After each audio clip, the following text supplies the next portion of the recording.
Shalom Bapak Ibu Saudaraku, kita bersyukur Tuhan pertemukan kita di ibadah keluarga malam hari ini.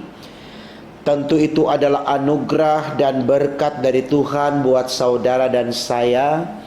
Kita akan kembali menerima firman Allah lewat perenungan dari bacaan Alkitab, Kitab Hosea pasal 11 ayat 5 hingga 7 yang sudah kita baca bersama sebelum kita menyaksikan tayangan video ini dengan tema renungan, yaitu dihukum karena berdosa. Dihukum karena berdosa. Saudaraku, saya percaya kita sangat memahami redaksi kalimat di dalam tema khotbah kita, yaitu dihukum karena berdosa. Artinya tidak ada orang yang berdosa tidak dihukum, ya, sehingga kita perlu pahami itu. Karena saya berani katakan tidak ada di antara kita yang menginginkan untuk dihukum. Amin ya. Pasti kita mau terbebas dari hukum. Nah, untuk terbebas dari penghukuman itu, maka kita harus melakukan hal-hal yang baik, bukan hal-hal yang mendukakan hati Tuhan, atau orang bilang bukan dosa yang kita lakukan. Saya pikir ini perenungan yang baik saudaraku untuk kembali kita hayati, supaya dalam penghayatan itu kita bisa melahirkan sesuatu yang benar-benar menjadi bukti bahwa kita adalah orang-orang yang tidak ingin mengalami penghukuman. Nah, saudaraku, saya bisa bayangkan ketakutan yang luar biasa ketika kita tahu sebelum kita berada di suatu tempat, kita pernah mengalami sesuatu yang nista di tempat yang lain, ya. Entah itu sesuatu yang tidak menyenangkan karena dikucilkan, dihina, dilecehkan, atau diperlakukan dengan tidak manusiawi, ya. Lalu kemudian dalam satu kekuatan yang besar datang dari Allah atau siapapun, menggiring kita keluar dari derita ini, dan kita berada di tempat yang nyaman, di mana di sana dijanjikan sesuatu yang tentram, sesuatu yang menyenangkan, sesuatu yang membahagiakan, ya. Dengan catatan-catatan bahwa untuk bisa berada di situasi yang nyaman ini, kita harus melakukan A, B, C, D dan seterusnya, ya. Namun kemudian saudaraku, dalam sebuah refleksi hidup yang kita jalani di konteks yang nyaman ini, ternyata kita tidak mengindahkan atau kita tidak melakukan apa yang ditetapkan untuk kita berlakukan dari A sampai Z itu tadi.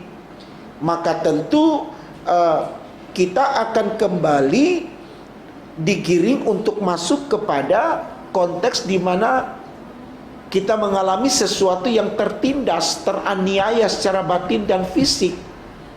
Dan ketika kita tahu kita akan dipindahkan di tempat ini, pasti ketakutan luar biasa yang kita rasakan. Karena kenapa?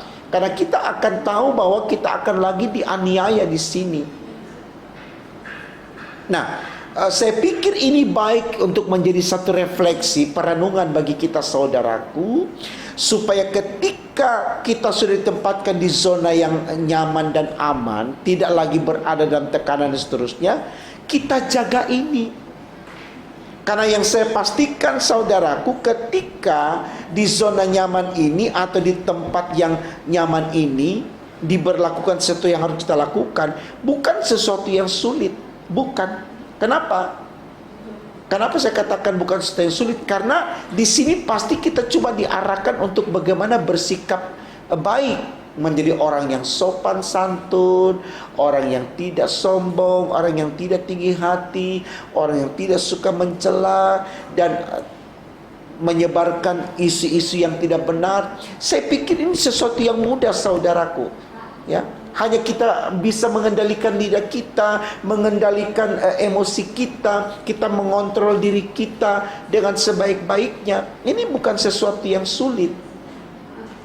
Tapi persoalannya sekarang adalah kita tidak mau melakukan itu, sehingga kita melanggar apa yang ditetapkan di sini. Akhirnya kita dipindahkan kembali ke situasi hidup yang tidak nyaman. Artinya kita menjebak diri kita sendiri untuk jatuh ke dalam jurang. Kita tahu ini tidak baik, ya, dan kita tahu di sini kita sudah baik, tapi kita tidak menjaga apa yang baik itu.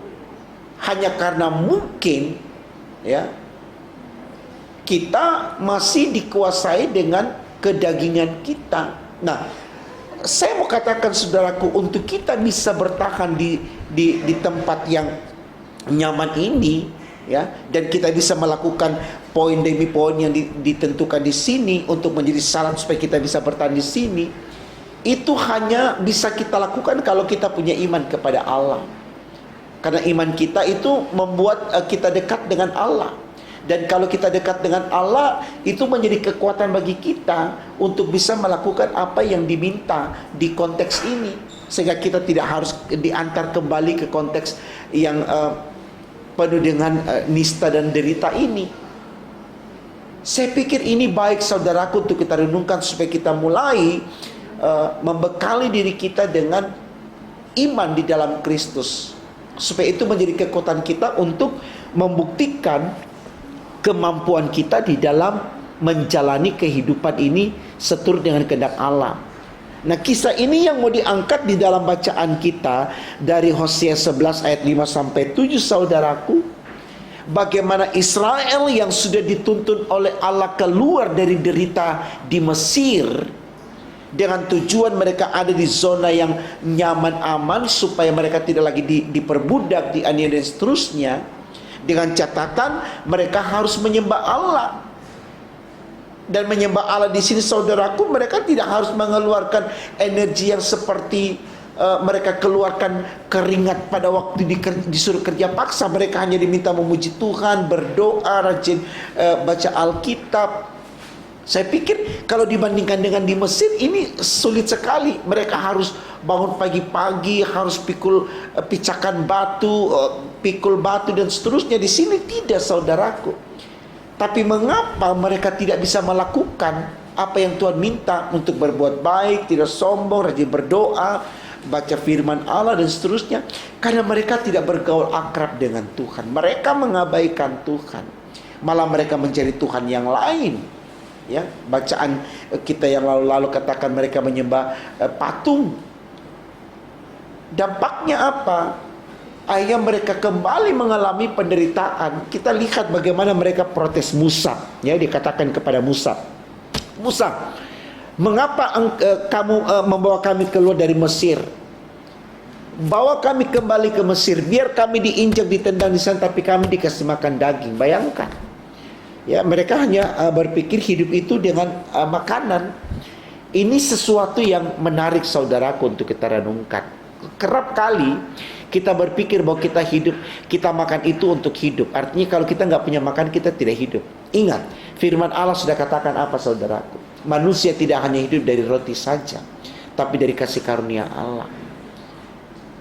Jadi kehidupan kita itu adalah Kristus, bukan makanan. Berapa banyak makanan kita, saya katakan dalam khotbah-khotbah yang lalu, mati juga, gitu loh.